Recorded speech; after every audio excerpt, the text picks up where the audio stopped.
Kamhur tsil ashatak aswan katilmit ataqek hol qopoh hurup ahawiltak litewchich Rek la horit kayehun kutun chawatak rechirij nihke rekatioh nirita wiltak wi hura wichel tlakulit qil la mas wi nihke rekatioh nirit qamah qila niri wi a tsam shikn qul ch'uk ch'ek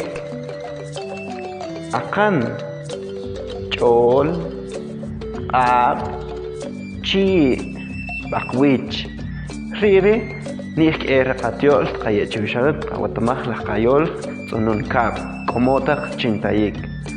Este día queremos darles a conocer un tema muy importante, las cuales son las partes del cuerpo humano. Como vemos acá tenemos una imagen, la cual nos indica con las flechitas las partes del cuerpo.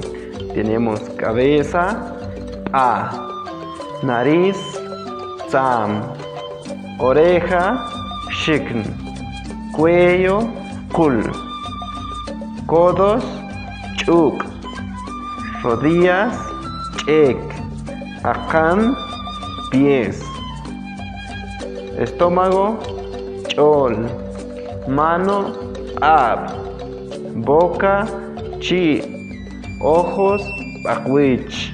Estos son las partes de nuestro cuerpo en las cuales están en idioma maya uspanteco como también en español.